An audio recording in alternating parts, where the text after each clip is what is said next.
experiencing it either as pleasant, unpleasant, neutral. What can we do at step 2 to avoid going to step 3 and 4?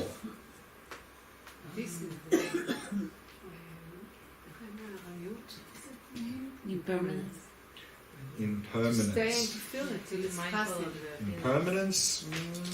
What, the feeling's impermanent? To stay and to see the feeling that is changing. That's it. We don't need impermanence. We just need to watch it. No? And in fact, this point here is very much emphasized in the Theravada Buddhist traditions as an effective point to maybe not completely cut the process, but to deal with the process well. And that is to simply observe the pleasant, and remember pleasant, unpleasant, neutral is mental and physical. So some people find it difficult to observe mental, so then we can observe the pleasant, unpleasant sensations in the body, or we can observe the pleasant, unpleasant feeling in the mind. Either way, if we just observe that, we can't really go to the next step because we're free of it, and we'll just observe that pleasant, unpleasant, neutral experience go arise and pass, arise and pass. But let's say we didn't manage to do that, and we got to step 3, and now we are really seeing that object is so attractive, so ugly, or really so neutral from its own side. What can we do there to avoid getting caught up in mental afflictions? What can we do at step 3? Anything? To do something else. To run away. Not to run, to renunciation. Can you repeat what we do at number 2? What do we do at number 2? The probably the most effective thing to do is just watch that feeling. Watch the pleasant, unpleasant feeling. It can be in feelings in the mind or the pleasant, unpleasant sensations of the body. Just observe those as they arise and pass. We're not getting caught up in them then. Maybe. And that is really, the Theravada Buddhist traditions put a lot of emphasis on this point as an effective method. Maybe to see it differently. So, compassion. Number 3. So let's, for example, we're seeing these flowers, we're having a pleasant experience, and they look so attractive. So attractive. What can we do to avoid having attachment? To change our how we look at it. How? To widen the perspectiva. How? I mean, I'm having a pleasant experience. They look so attractive. To think that in 2 days they will not be attractive. Yeah, you could do that. What's even maybe more effective? There is a practice I heard about. When somebody is very attractive, you are attracted to him very much. So you should think about his inside. That's in the Indian and Tibetan tradition. They give this practice to monks and nuns. If a monk sees a woman and it feels attractive, they give them as a practice. Imagine peeling their skin off, and then see how attractive they are. But compassion, maybe, to Glen, compassion. To the flowers? No, to myself. No, I'm talking about the flowers now. So, of course, we can do, again, the illusory-like emptiness practice. Because the beauty seems to be there. It's there. So then we can go, okay, where is the beauty there then? And we can look, is it this little bit here that's beautiful, that bit's, where's the beauty there? And if we do that investigation, we can avoid going to here. But let's say we didn't manage to do that. Now we're at step 4, and now some reaction is happening, either some attachment to pleasant, aversion to unpleasant. So let's mainly work with those two. Attachment to pleasant, aversion to unpleasant. So what can we do at step 4 to avoid going to step 5? Observe the attachment and aversion. Exactly. Like feeling is to simply observe the attachment and aversion and so forth arise. And of course, if we can observe it, we're free of it. And if we're observing the attachment now, we're no longer observing the thing that is causing the attachment. So there's nothing feeding the attachment, so it can't go anywhere. So you can just watch that attachment arise and pass. But, like trying to observe feelings, if we don't have mindfulness, it's not going to happen. Because before we know it, we're down here, we're caught up in attachment, we're already doing things that maybe we're going to regret. Because from here to here, sometimes is 1 or 2 seconds. So we have a little window of opportunity to catch it, either by first noticing the pleasant feeling, and if not, to notice some attachment arising before our mind is out of control. Because once it's out of control, once we're dominated by craving, attachment, aversion, and so forth, about the only thing we can really do is get out of that situation fast before we say and do things we're going to regret. But the key is to catch it before that point.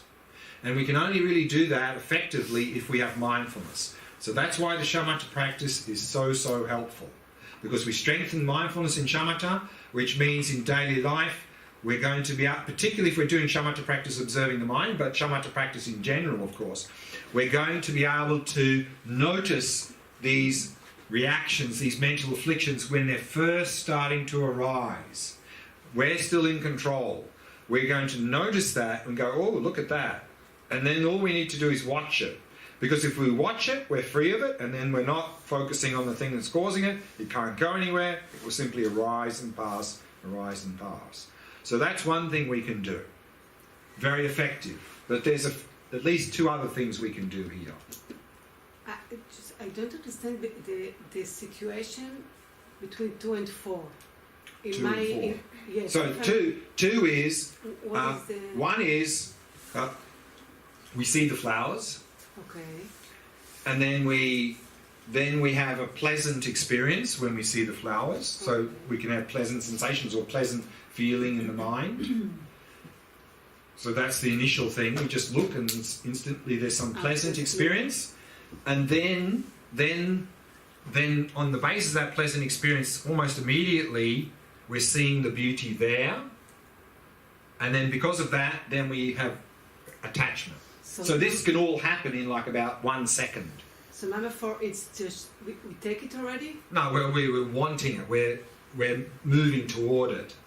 Oh, okay. Because we're having a pleasant experience, it looks like that's the source of my happiness. So, you know, of course, flowers, we don't need to grab them, but we're wanting to be there, you know.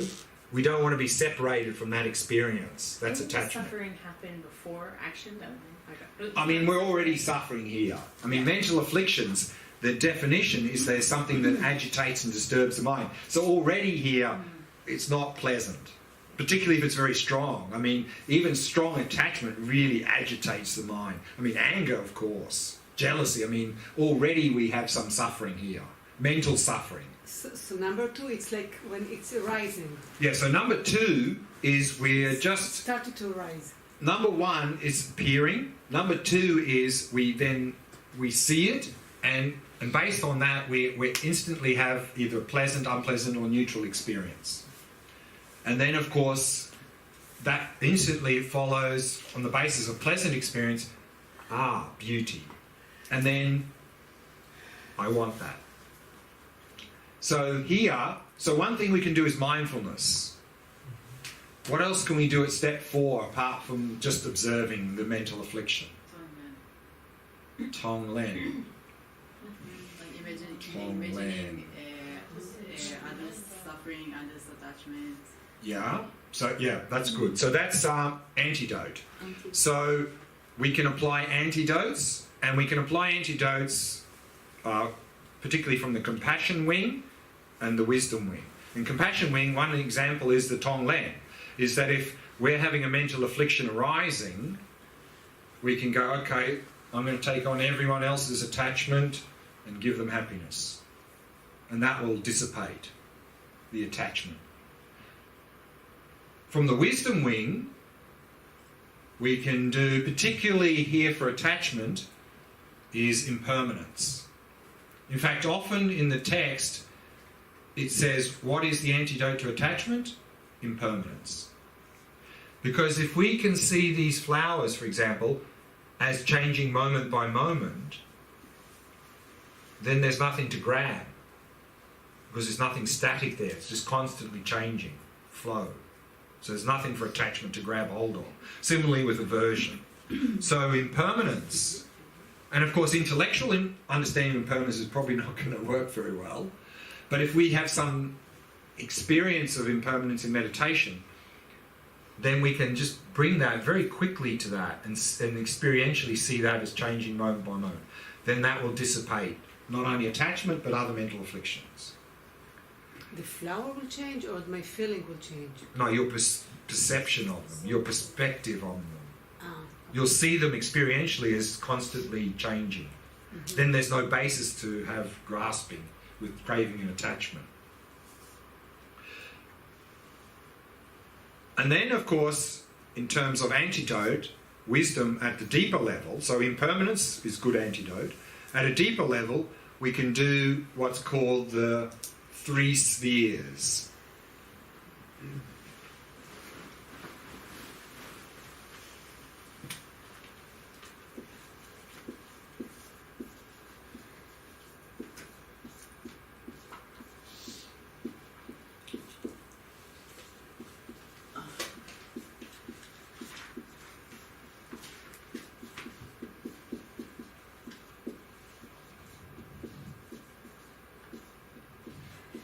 That is, we can investigate each one of those 3 spheres and try to find it. Where is the flowers that seem to be there? Where is the attachment in my mind? Look for it. Where is the me that is getting attached? And if we do that investigation in any one of those 3 points, it will dissolve. We won't be able to find it. So this is emptiness practice. Illusory-like emptiness practice. So this is something we can do here as well. But let's say we didn't manage to do that, and now we're at step 5. So we've acted, we've said and done something, and I want to just focus on the actions, the harmful, non-virtuous behaviour. So I think we've covered this already earlier in the retreat. If we've said and done something harmful, what can we do to avoid experiencing the result? Purification. Purification, exactly. Purification. So remember, purification was the 4 opponent powers. So the first one again was to regret having done that thing. Resolve. Then the reliance or foundation to reaffirm our positive direction in life. The third one was remedy, some sort of practical remedy. So again, if the action was we verbally abuse someone, we can apologise, for example. And then the fourth one was resolve, make a strong determination not to do that again. So that is what we can do at step 5 to avoid experiencing the result, or at least minimise the result. So that's purification at step 5. But let's say we didn't manage to purify anything, and now we're at step 6. And at step 6, now we're experiencing the result. And again, I'd like to just focus on those experiences of actual unpleasant experiences, so actual suffering experiences. So can we do something at step 6 to reduce the amount of suffering? Glen. How?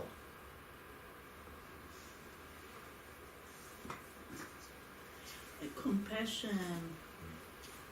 Yeah. So yes, we can do the Tong Len, but even before that, of course, we do the acceptance, although acceptance can come in the Tong Len already. So remember, if we're having some unpleasant experience, what we don't want to do is go, I don't want this, I want it to go away. Because that's aversion, that's resistance. And all that's going to do is give you a lot of extra suffering. So then we can follow Shantideva's advice, and he says, if a situation can be remedied, why get upset? Just fix it. And if a situation cannot be remedied, what's the point in getting upset? Doesn't help.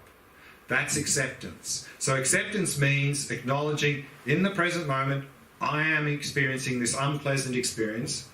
I can either accept that fact or I can try to push it away, to resist it. But of course, acceptance doesn't mean resignation. Again, if we experience it, we can go, okay, is there something I can do about this? Yes. Okay, then just fix it. No, it too shall pass. That's acceptance. So at least we can do that, to at least not magnify the suffering we experience, but in addition, of course, we can do the Tonglen to make it a meaningful experience by understanding there must be many other people in the planet who are having a similar experience to me now. So by me willingly accepting this, may all others be free of theirs and take on their suffering and give them happiness. So we can use Tonglen to make it meaningful, and also often because now we're focusing on others, often the amount of discomfort we feel even reduces much more. It's because we tend to be sort of too much obsessive self-focus that we have this resistance and magnifies suffering. Whereas we're focusing on others, often you'll find that the level of discomfort will even reduce more. And of course, to be able to practice acceptance, we need mindfulness. Because without mindfulness, it's not going to happen. Because something unpleasant will come, and our reaction will be immediate. It'll just be like this, and then we're suffering. Whereas if we notice the unpleasant experience arising, with mindfulness, we can just notice it and watch it. And then we won't have this automatic resistance to it. Yeah. Can you please repeat the purification? Yeah, so purification, The four... four opponent powers.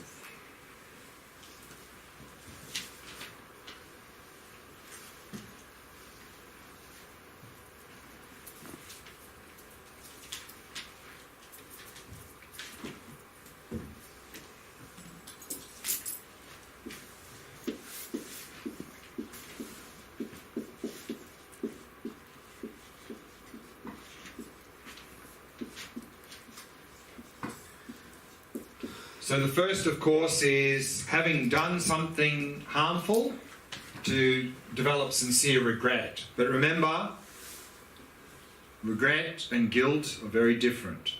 If we've done something harmful and we feel guilty, what are we focusing on? Bad me. So guilt is coming from cognitive fusion, from an invalid perspective. So we don't need to feel guilty about anything, because all it does is it paralyzes us and makes us feel bad.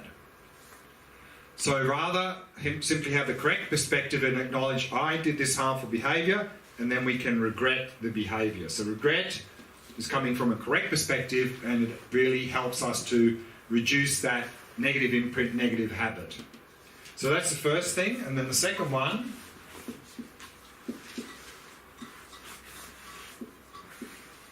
is reliance, or sometimes called foundation. So this is about reaffirming our positive direction in life. And here, particularly in the Mahayana, that's usually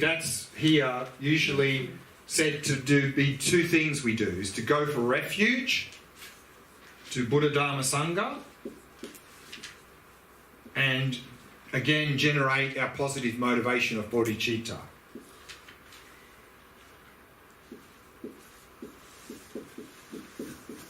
So that's usually the form, because that is, refuge, of course, is what we are relying on as a Buddhist in general. We're relying on the Buddha, Dharma, Sangha. That's the general positive direction. And then in Mahayana, in addition to this, we cultivate this aspiration of bodhicitta again. So that is reliance. It's a Buddhist. If you're not a Buddhist, you could just do here something like, for example, an example would be, I want to benefit others as much as I can in my life. That's my direction in life.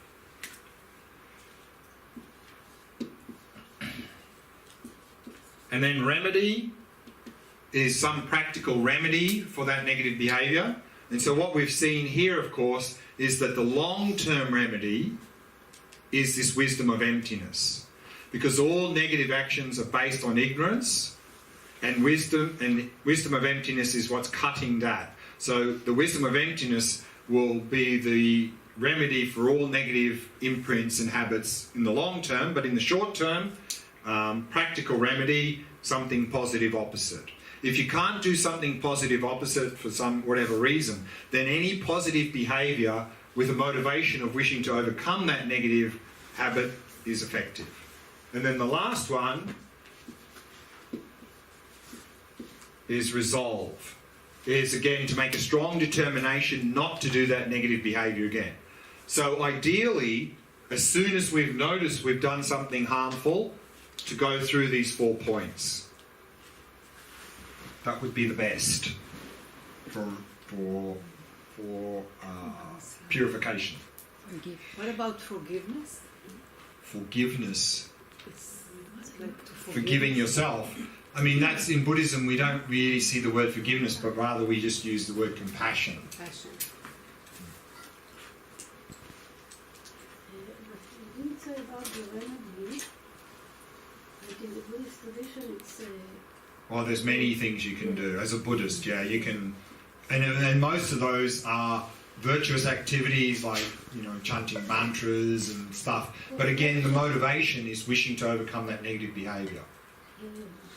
they have a very practical. Yeah, there's a number, usually about a list of about 6 of them you can do. So all of those are particularly Buddhist activities, and if we do them with a motivation of wishing to overcome the negative behaviour, then that's what can be very effective. Yeah. Does an awareness of emptiness change feeling? Change feeling. Change our perception? Because it seems like the viewing things as pleasant, unpleasant, and neutral is pretty much a default. It doesn't ever... Well, I mean, of course, it changes over time based on our experiences and cultural and so stuff. Specifically emptiness. No, it doesn't. No. Your perception. So it's not like, if we now happen to observe these flowers as pleasant, and then we had an experience of emptiness, and then we looked at them, it wouldn't be there, now they're unpleasant or something, or neutral. It'd still be pleasant. But of course, the difference being, of course, is not this, but this. So if we've had an experience of emptiness, and then we're seeing the flowers as pleasant, this ignorance, this grasping will be much less, which means this either won't be there or very weak, because this is not so strong. And can you go through the remedies with an example of something that's not flowers? So like a person, like jealousy or betrayal, or somebody steals money from you. Or something. Okay, yeah, An example okay. that's... Okay, so we see this person, they appear to exist completely independent of us, we have the habit of believing it. We see there is a person existing completely independently. And then based on what they've said or done to us, when we see them, we have a very unpleasant experience because they've hurt us or whatever reason. So we have a very unpleasant experience when we see them, and of course, with the belief that they're completely independent of us, we're going to see them as inherently unattractive. They're really bad person from their own side.